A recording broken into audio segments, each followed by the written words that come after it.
Mark chapter 13. Jesus went out of the house of God. One of his followers said to him, "Teacher, look at the big stones and these great buildings." Jesus said, "Do you see these great buildings? All these stones will be thrown down. Not one will be left standing on another." Jesus sat down on the Mount of Olives at a place where he could see the house of God. Peter and James and John and Andrew came to him. They asked without anyone else hearing, "Tell us when this will be. What are we to look for when these things are to happen?" Jesus began to say to them, "Be careful that no one leads you the wrong way. Many people will come using my name. They will say, 'I am Christ.' They will turn many to the wrong way. When you hear of wars and much talk about wars, do not be surprised. These things have to happen. But the end is not yet. Nations will have wars with other nations. Countries will fight against countries. The earth will shake and break apart in different places. There will be no food for people. There will be much trouble. These things are the beginning of much sorrow and pain. Watch out for yourselves.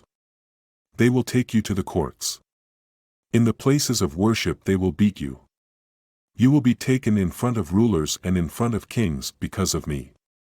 You will be there to tell them about me. The good news must first be preached to all the nations. When you are put into their hands, do not be afraid of what you are to say or how you are to say it. Whatever is given to you to say at that time, say it. It will not be you who speaks, but the Holy Spirit. A brother will hand over a brother to death. A father will hand over his son. Children will turn against their parents and have them put to death. You will be hated by all people because of me. But he who stays true to the end will be saved. You will see a very sinful man-made God standing in the house of God where it has no right to stand. Then those in the country of Judea should run to the mountains. It was spoken of by the early preacher Daniel. The one who reads this should understand. He that is on the top of the house should not take the time to get anything out of his house. He that is in the field should not go back to get his coat. It will be hard for women who will soon be mothers. It will be hard for those feeding babies in those days. Pray that it will not be during the winter. In those days there will be much trouble and pain and sorrow. It has never been this bad from the beginning of time and never will be again. If the Lord had not made those days short, no life would have been saved. Because of God's people whom he has chosen, he made the days short. If anyone says to you, "See, here is the Christ," or "There he is," do not believe it. Some will come who will say they are Christ. False preachers will come. These people will do special things for people to see. They will do surprising things, so that if it can be, God's people will be led to believe something wrong. See, I have told you about these things before they happen. After those days of much trouble and pain and sorrow are over, the sun will get dark. The moon will not give light. The stars will fall from the sky. The powers in the heavens will be shaken. Then they will see the Son of Man coming in the clouds with great power and shining greatness. He will send his angels. They will gather together God's people from the four winds. They will come from one end of the earth to the other end of heaven. Now learn something from the fig tree. When the branch begins to grow and puts out its leaves, you know summer is near. In the same way, when you see all these things happen, you know the Son of Man is near. He is even at the door. For sure, I tell you, the people of this day will not pass away before all these things have happened. Heaven and earth will pass away, but my words will not pass away. But no one knows the day or the hour. No. Not even the angels in heaven know. The Son does not know. Only the Father knows. Be careful. Watch and pray. You do not know when it will happen. The coming of the Son of Man is as a man who went from his house to a far country. He gave each one of his servants some work to do. He told the one standing at the door to watch. In the same way, you are to watch also. You do not know when the owner of the house will be coming. It may be in the evening or in the night or when the sun comes up or in the morning. He may come when you are not looking for him and find you sleeping. What I say to you, I say to all. Watch. Mark chapter 14.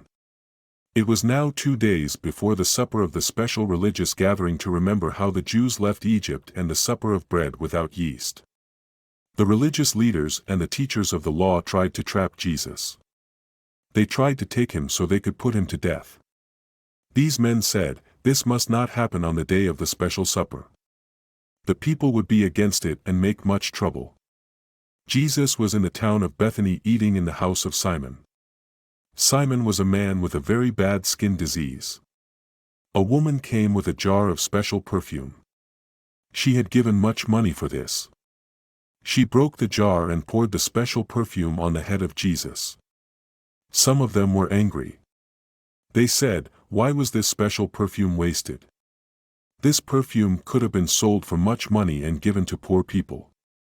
They spoke against her. Jesus said, "Let her alone. Why are you giving her trouble? She has done a good thing to me. You will have poor people with you all the time. Whenever you want, you can do something good for them. You will not have me all the time." She did what she could. She put this perfume on my body to make me ready for the grave. For sure, I tell you, wherever this good news is preached in all the world, this woman will be remembered for what she has done. Judas Iscariot was one of the 12 followers. He went to the head religious leaders of the Jews to talk about how he might hand Jesus over to them.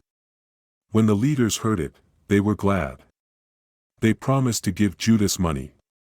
Then he looked for a way to hand Jesus over.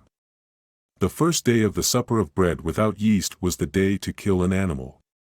It was for the special religious gathering to remember how the Jews left Egypt. His followers said to Jesus, "What place do you want us to make ready for you to eat this special supper?" Jesus sent 2 of his followers on ahead and said to them, "Go into the city. There a man carrying a jar of water will meet you. Follow him. He will go into a house. You say to the owner of the house, 'The teacher asks, where is the room you keep for friends, where I can eat this special supper with my followers?' He will take you to a large room on the 2nd floor with everything in it. Make it ready for us." The followers went from there and came into the city.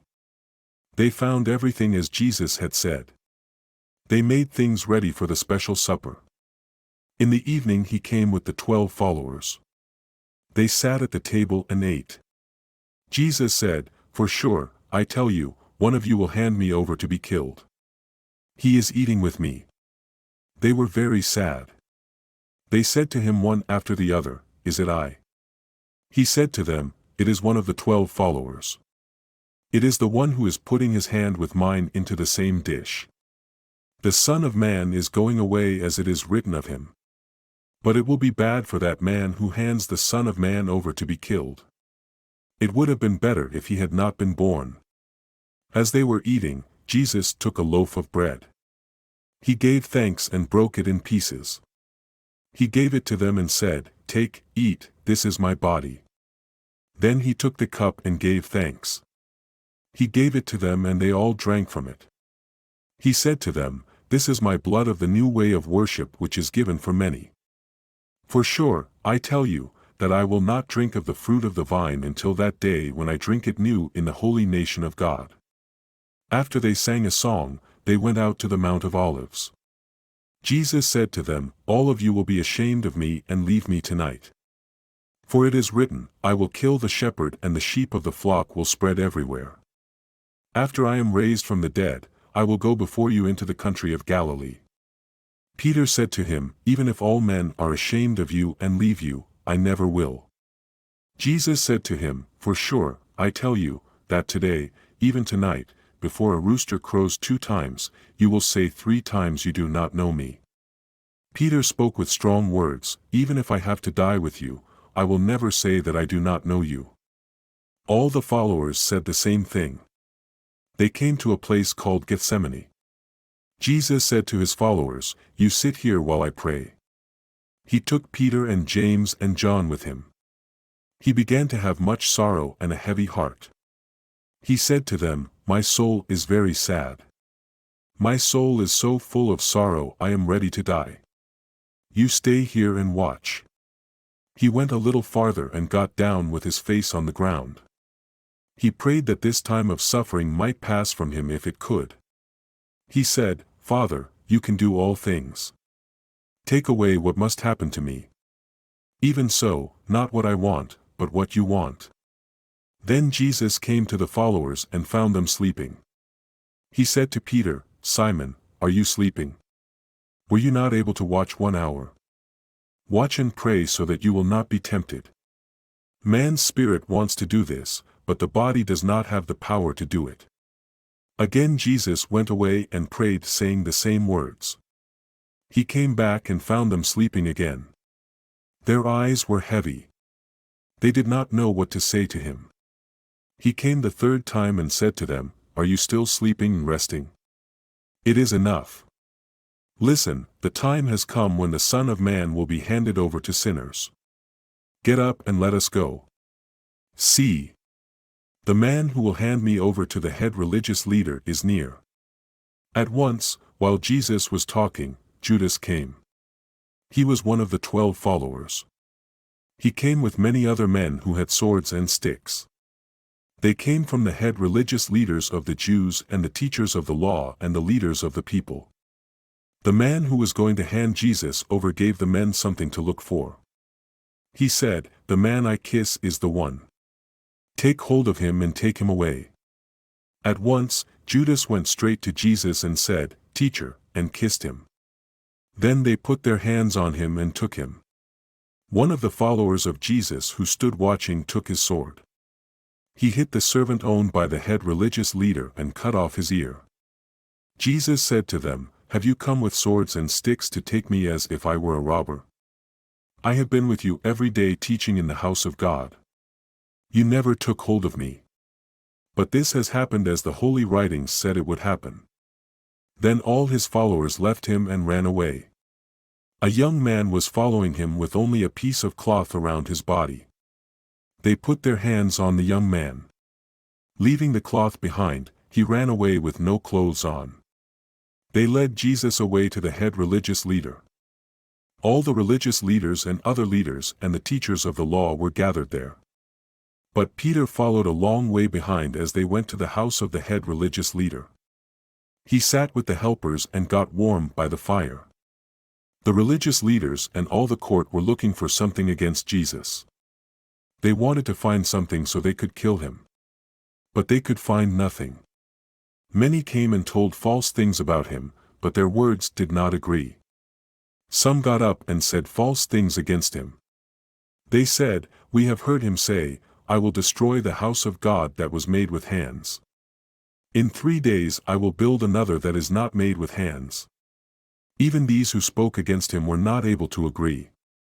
The head religious leader stood up in front of the people.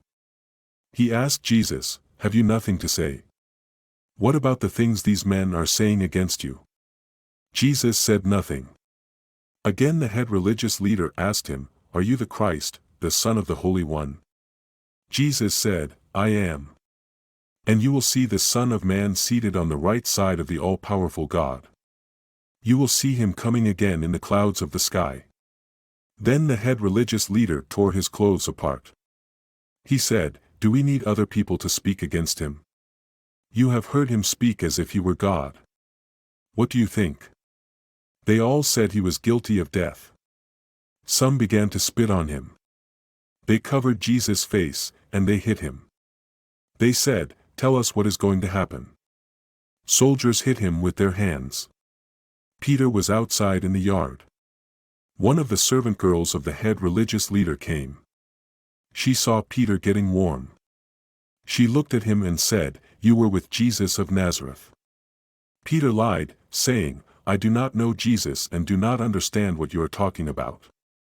As he went out, a rooster crowed. The servant girl saw him again.